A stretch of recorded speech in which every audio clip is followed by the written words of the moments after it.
Attends, c'est l'eau que je t'ai commandé que tu as tout renversé? Idiot! Lève-toi vite pour me prendre d'autres marigots, enfant sorcier qui a tué ses parents. Oui, tante Ama. Dépêche-toi! Tu n'as encore rien vu, c'est maintenant que ça commence. La pluie tombe violemment sur une petite maison en banco à la périphérie de Cotonou. Le vent siffle. Le toit fuit. À l'intérieur, un garçon de 8 ans est assis dans un coin sombre. Son nom est Kofi. Ses vêtements sont sales. Son regard est vide.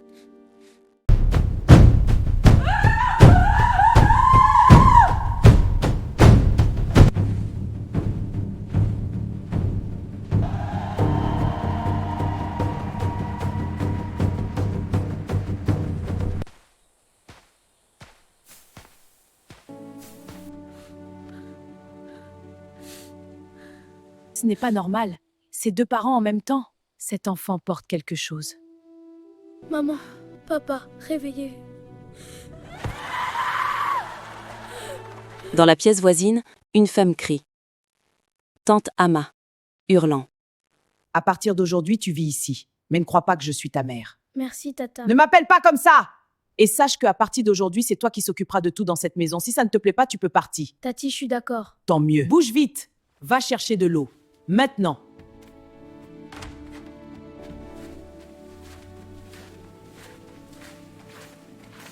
Attends, c'est l'eau que je t'ai commandé que tu as tout renversé? Idiot!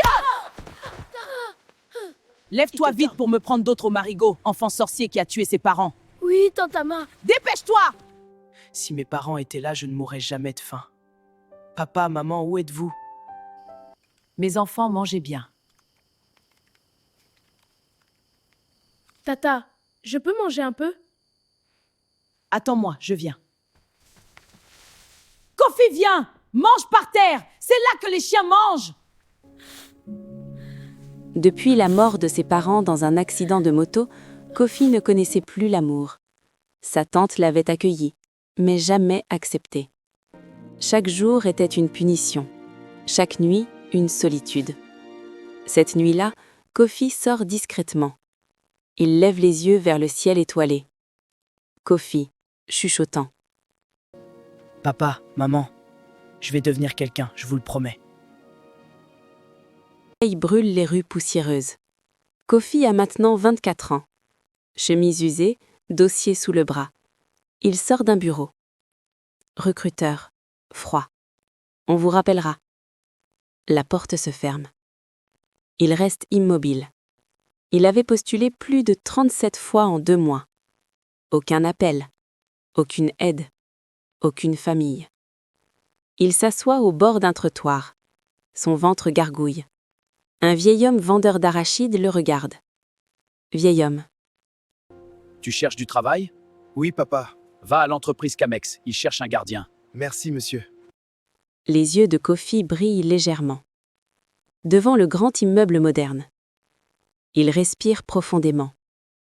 À l'intérieur, responsable sécurité. Tu as déjà travaillé? Non, monsieur, mais je suis sérieux. Bon, tu commences ce soir. Merci, Seigneur. 2 mois passent. Le PDG arrive tard un soir. Costume élégant, regard sévère. PDG. Toi, Kofi? Oui, monsieur. On dit que tu ne dors jamais au travail. Je n'ai pas le droit, monsieur. J'aime les hommes loyaux. Tu vas déposer ça demain matin, personnellement. Il lui remet une enveloppe scellée. Tu vas déposer ça demain matin, personnellement. Pour la première fois, quelqu'un lui faisait confiance. Et cette confiance allait provoquer sa chute. Dans un couloir sombre, le directeur financier l'intercepte.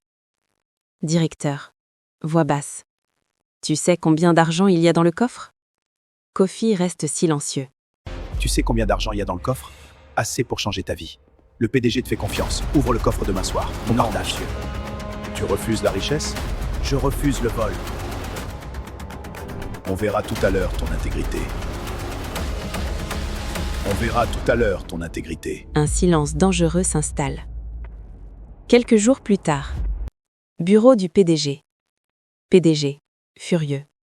Des documents confidentiels ont disparu. Le directeur pointe Kofi. Directeur, je l'ai vu près du coffre. Où sont les documents qui étaient ici? Le directeur m'a dit qu'il t'a vu en train de les voler. C'est faux. Je t'ai fait confiance. Je n'ai rien fait, monsieur. Tu es renvoyé. Les agents l'escortent dehors. Encore une porte fermée?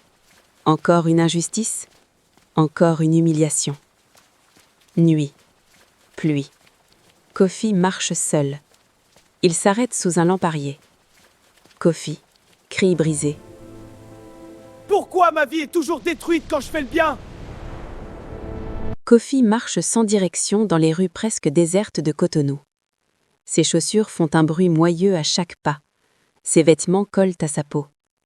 Il passe devant des restaurants illuminés. Des familles rient, des couples mangent. Son regard s'attarde, puis tombe au sol. Il n'avait pas seulement perdu son travail, il avait perdu sa dignité, sa dernière chance, son espoir. Son ventre gronde violemment. Il fouille ses poches. Rien. Pas une pièce. Il passe devant une petite boutique encore ouverte. Un sac de pain est posé sur le comptoir. Le vendeur tourne le dos. Kofi s'arrête. Ses yeux fixent le pain. Sa main tremble. Il avance lentement, très lentement. Ses doigts frôlent le sachet. Puis il retire brusquement sa main. Kofi murmure. Non, je ne suis pas un voleur. Ses yeux se remplissent de larmes. Même affamé, même brisé, il refusait de devenir ce qu'on l'accusait d'être. Sous un vieux pont. Des sans-abri dorment sur des cartons. Kofi hésite, puis s'élonge à l'écart. Un homme ivre le regarde. Sans-abri. Nouveau? Kofi ne répond pas. Sans-abri. Bienvenue en enfer. Il éclate d'un rire amer. Kofi ferme les yeux. Une larme coule. Kofi, à voix basse. Seigneur, si tu existes, regarde-moi. 2 mois plus tard, Kofi est encore plus maigre, plus silencieux. Il marche dans un quartier résidentiel riche. Une grande villa attire son attention. Un panneau « Recherche gardien ». Ses yeux s'illuminent légèrement. Dans la cour luxueuse, le chef de sécurité, un homme imposant, l'observe. Chef, Tu as déjà travaillé? Oui, gardien dans une entreprise. Pourquoi tu es parti? On m'a accusé à Ici, tort. c'est la maison d'un député, pas d'erreur. Je comprends. chef. Ici, c'est la maison d'un député. Pas d'erreur. Kofi. Je comprends. Un homme élégant descend les escaliers extérieurs. Le député. Regard autoritaire. C'est lui? Chef. Oui, monsieur. Le député s'approche. Député. Tu bois? Non, monsieur. Tu dragues les femmes? Non, monsieur. Bien, tu commences demain. Sans le savoir, il venait d'entrer dans la pire épreuve de sa vie. Le lendemain soir, une voiture de luxe entre dans la cour. Une jeune femme s'en extrait. Élégante, magnétique. Nadia, 22 ans. Elle remarque immédiatement Kofi. Elle ralentit, l'observe, sourit. Nadia, tu es nouveau? Kofi. Oui, mademoiselle. Elle tourne autour de lui comme une prédatrice curieuse. Nadia. Tu es nouveau? Oui, mademoiselle. Tu es trop sérieux, ça ne va pas? Pour Nadia, les hommes n'étaient qu'un jeu. Un gardien pauvre qui lui résistait devenait une obsession. Elle lui apporte un verre d'eau sans raison, elle s'habille de façon provocante devant lui, elle lui pose des questions personnelles, elle tente de toucher sa main. Kofi reste toujours respectueux, distant. Un soir, elle l'appelle. Nadia. Téléphone. Viens dans ma chambre, la télé ne marche pas. Dans la chambre. Lumière dimmée. Nadia porte une tenue très légère. Kofi garde les yeux baissés. Kofi. Où est la clé USB? Tu peux rester un peu. Tu peux rester un peu. Mademoiselle, je respecte votre père. Tu me trouves laide? Non, mais ce n'est pas bien. Tu vas regretter. Kofi sort. Quelques minutes plus tard, le député entre en courant. Nadia pleure sur le lit. Nadia, hystérique. Papa, il a essayé de me violer. Le monde s'arrête. Sirène. La police envahit la villa. Kofi est plaqué sur le sol. Kofi, criant. Qu'est-ce que j'ai fait? Policier. Agression sexuelle. Il regarde Nadia, qui détourne les yeux. Les menottes claquent.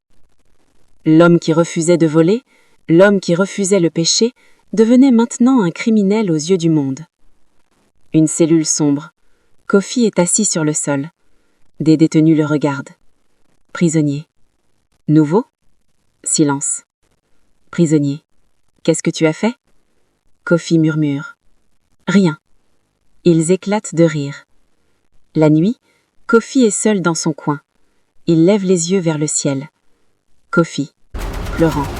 Seigneur, pourquoi tu me punis pour des choses que je n'ai pas faites?